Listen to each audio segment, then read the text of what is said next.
मुरली अमृत की धारा है धारा, जो देती दुखों से किनारा। मुरली अमृत की धारा है धारा, जो देती दुखों से किनारा। भूले जीवन में हो जाए शिव बाबा मुरली में समझाए। भूले जीवन में हो जाए शिव बाबा। ओम शांति। आज की तारीख है 24/6/2024 की बाबा के अव्यक्त महावाक्य। मातेश्वरी जी, पवित्रता रूपी गुण को धारण कर डायरेक्ट के डायरेक्शंस पर चलते रहो तो देवताई किंगडम में आ जाएंगे। प्रातः काल में सुनाने के लिए जगदम्बा माँ के मधुर महावाक्य। ओम शांति। इस दुनिया को नाटक भी कहते हैं। ड्रामा कहो, नाटक हो, खेल कहो, बात एक ही है।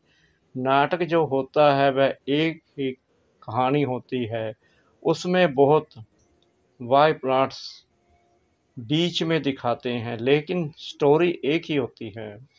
इसी तरह से यह बेहद वर्ल्ड ड्रामा है। इसको नाटक भी कहा जाता है, जिसमें हम सब एक्टर्स हैं। अभी हम एक्टर्स हैं तो एक्टर्स को नाटक का पूरा पता होना चाहिए कि किस स्टोरी पर यह शुरू होता है, हमारा यह पार्ट कहाँ से शुरू हुआ और कहाँ तक पूरा होता है। फिर उसमें समय प्रति समय किस किस एक्टर्स का कैसे कैसे पार्ट होता है और उसका डायरेक्टर क्रिएटर कौन है और इस नाटक में हीरो हीरोइन पार्ट किसका है, इन सब बातों का नॉलेज होना चाहिए। खाली नाटक कहने से तो काम नहीं चलेगा। नाटक है तो नाटक के हम एक्टर्स भी हैं। अगर कोई ड्रामा का एक्टर है और हम उनसे पूछें कि इसकी क्या स्टोरी है, यह कहाँ से शुरू होता है, कहाँ पूरा होता है, अगर वो कहे हमें मालूम नहीं है तो इसको क्या कहा जाएगा? कहेंगे इसको इतना भी पता नहीं है, कहता है मैं एक्टर हूँ। एक्टर को तो सब बातों की जानकारी होनी चाहिए ना। नाटक शुरू है तो उसका अंत भी जरूर होगा। ऐसे नहीं शुरू हुआ है तो चलता ही चलेगा। तो इन सब चीजों को समझने का है। इस बेहद के नाटक का जोर चेता है, वो जानता है कि किस तरह से इस नाटक की शुरुआत हुई। इसमें मुख्य एक्टर कौन हैं और सभी एक्टर्स में हीरो एंड हीरोइन का पार्ट किसका है, ये सब बातें बाप समझा रहे हैं। यह सब नॉलेज जो रोज क्लास में आते और सुनते हैं वो समझते हैं। उन्हों को मालूम है कि इसका पहला डायरेक्टर और क्रिएटर कौन है। क्रिएटर कहेंगे सुप्रीम सोल, यानी हम आत्माओं का पिता परम पिता परमात्मा को, लेकिन वह भी एक्टर है। उनकी एक्टिंग कौन सी है डायरेक्टर पन की, वह एक ही बार आकर एक्टर बनता है। अभी डायरेक्टर बन करके एक्ट कर रहा है। वह कहते हैं इस नाटक की शुरुआत में करता हूँ। कैसे? जो प्यूरिफाइड सतयुगी दुनिया है, जिसको नई दुनिया कहते हैं, वह न्यू वर्ल्ड में क्रिएट करता हूँ। अभी आप सब जो भी पवित्रता को धारण करके डायरेक्टर के डायरेक्शंस पर चल रहे हो, वह सभी एक्टर्स अभी प्योरीफाइड बन रहे हैं। फिर इन्हीं एक्टर्स के द्वारा अनेक जन्मों का चक्कर चलना है। यह बाप ही समझाते हैं कि अभी पवित्र हुए मनुष्य दूसरे जन्म में देवताई किंगडम में जाएंगे। वह किंगडम 2 युग सूर्यवंशी चंद्रवंशी रूप में चलती है। बाबा कहते हैं वो किंगडम 2 युग सूर्यवंशी चंद्रवंशी रूप में चलती है। फिर वह सूर्यवंशी चंद्रवंशी एक्टर्स का पार्ट जब पूरा होता है तब फिर थोड़ा नीचे गिरते हैं अथवा वाम मार्ग में आते हैं। फिर दूसरे धर्मों का टर्न आता है। इब्राहिम, बुद्ध, फिर क्रिश्चियन, ये सभी धर्म स्थापक नंबरवार आकर के अपना अपना धर्म स्थापन करते हैं। तो देखो नाटक की स्टोरी कहाँ से शुरू हुई, कहाँ पूरी होती है, उसके बीच में ये दूसरे दूसरे बाय प्लांट्स कैसे चलते हैं, ये सभी वृत्तांत बैठ करके समझाते हैं। अभी यह नाटक पूरा होने पर है। वह नाटक तो 3 घंटे में पूरा होता है, इसको 5 या वर्ष लगता है, बाकी उसमें थोड़े वर्ष हैं। बस अभी उसकी तैयारी है। अभी यह नाटक पूरा हो करके फिर रिपीट होगा, तो ये सारा वृत्तांत बुद्धि में होना चाहिए। इसी को ज्ञान कहा जाता है। अभी देखो, बाप आकर के नया भारत, नई दुनिया बना रहे हैं। भारत जब नया था तो इतनी बड़ी दुनिया नहीं थी। आज पुराना भारत है तो दुनिया भी पुरानी है। बाप आकर के भारत जो अविनाशी खंड है, प्राचीन अपना देश है, अभी देश कहते हैं क्योंकि दूसरे देशों में यह भी एक टुकड़ा हो गया है, परंतु वास्तव में सारी वर्ल्ड, सारी पृथ्वी पर एक भारत का राज्य था, जिसको कहा जाता था प्राचीन भारत। उस समय का भारत गाया हुआ है, सोने की चिड़िया। सारी पृथ्वी पर केवल भारत का ही कंट्रोल था। एक राज्य था, एक धर्म था। उस टाइम पूरा सुख था। अभी कहाँ है? इसलिए बाप कहते हैं इसका डिस्ट्रैक्शन करके फिर एक राज्य, एक धर्म और प्राचीन वही नया भारत, नई दुनिया बनाता हूँ। समझा? उस दुनिया में कोई दुख नहीं, कोई रोग नहीं, अभी कोई अकाले मृत्यु नहीं।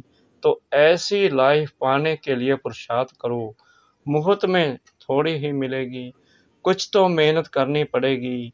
बीज बोएंगे तो पाएंगे, बोएंगे नहीं तो पाएंगे कैसे? तो यह कर्म क्षेत्र है।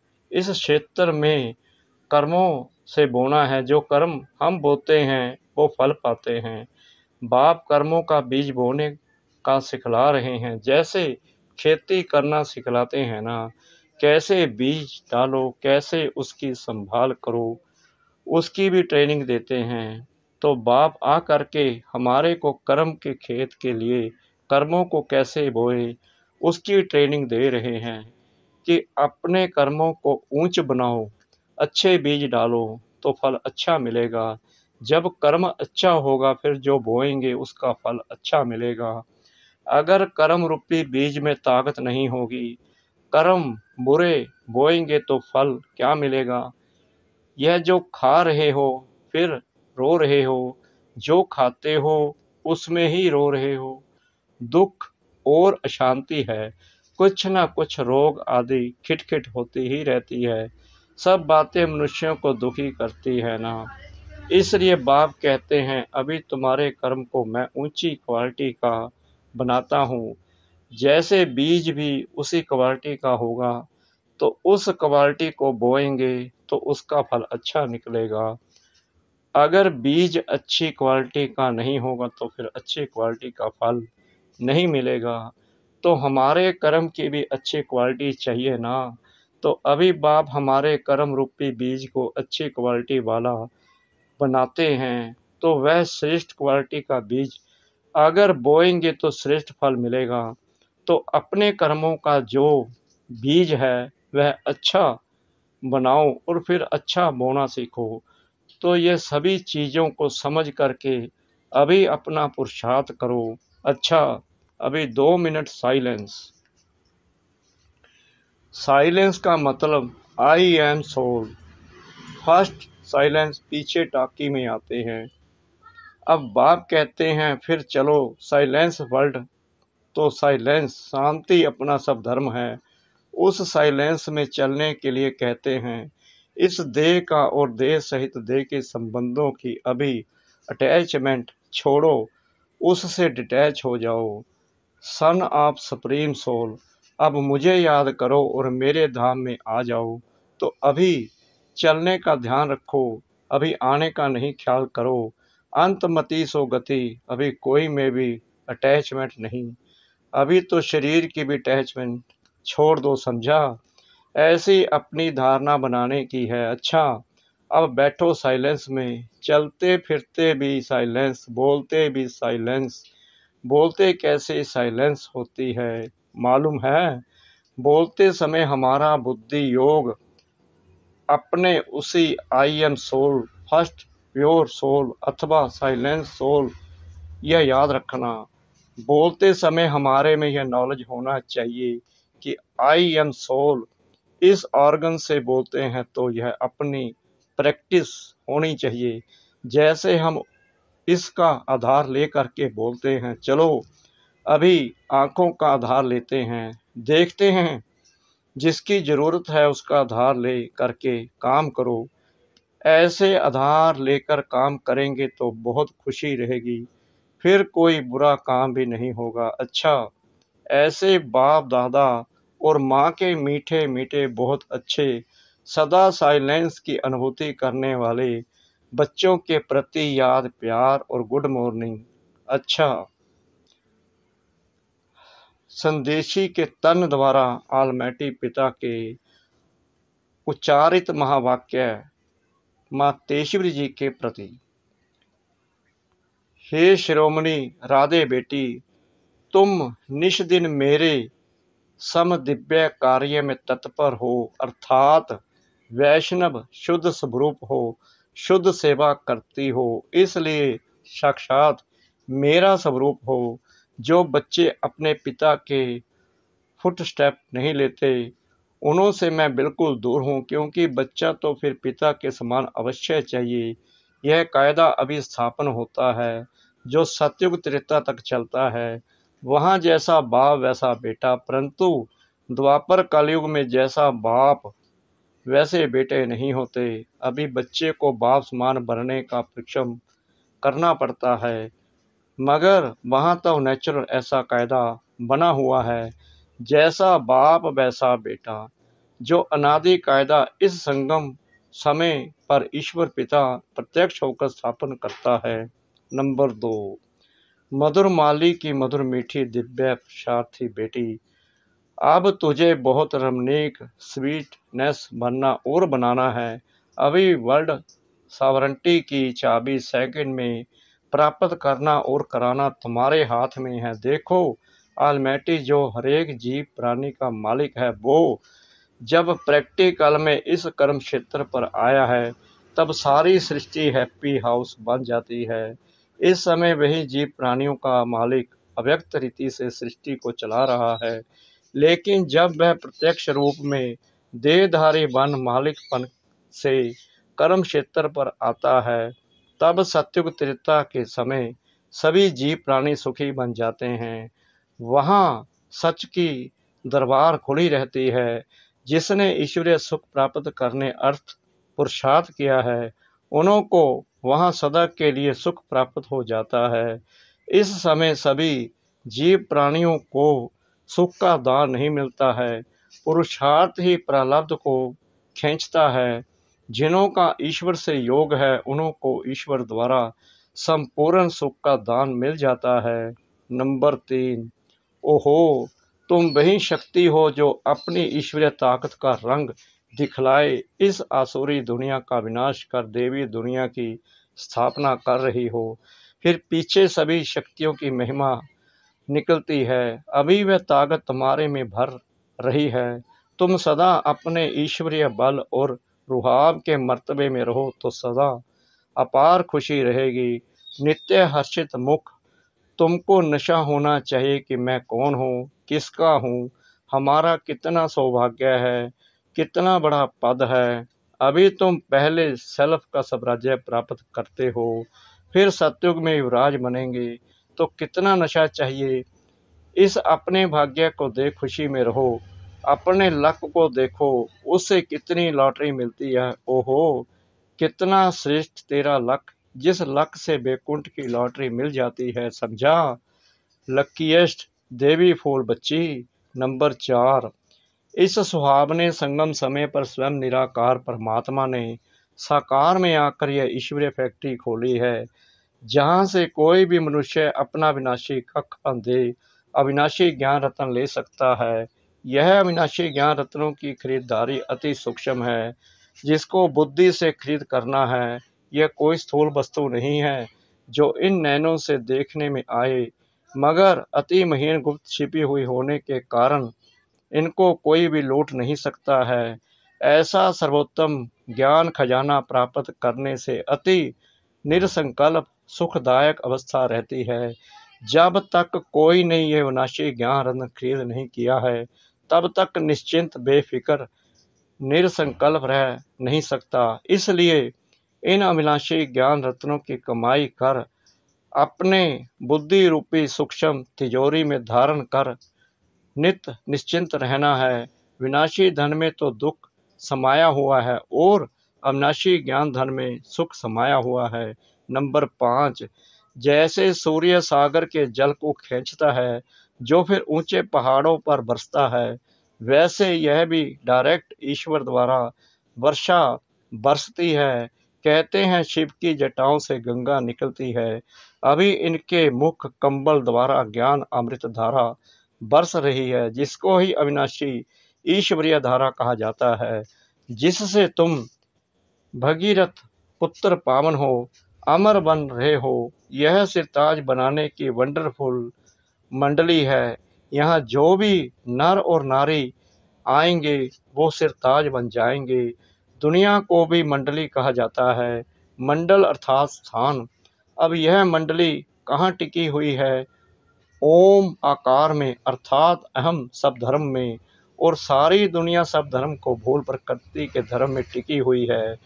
तुम शक्तियां फिर प्रकृति को भूल अपने सब धर्म में टिकी हुई हो। नंबर 6, इस दुनिया में सभी मनुष्य निराकार ईश्वर को याद करते हैं, जिसे अपने नैनों से देखा भी नहीं है। उस निराकार में उन्हों का इतना अति प्यार रहता है जो कहते हैं, हे ईश्वर, अपने में मुझे लीन कर दो। परंतु कैसा वंडर है, जो स्वयं ईश्वर जब साकार में प्रत्यक्ष हुआ है तब उनको पहचानते नहीं हैं। ईश्वर के बहुत प्यारे भक्त ऐसे कहते हैं, जिधर देखता हूँ उधर तुम ही तुम हो। फल वो देखते भी नहीं हैं, परंतु बुद्धि योग से यही महसूस करते हैं कि ईश्वर सर्वत्र है। लेकिन तुम अनुभव से कहते हो कि स्वयं निराकार ईश्वर प्रैक्टिकल साकार में यहाँ आए पधारा है।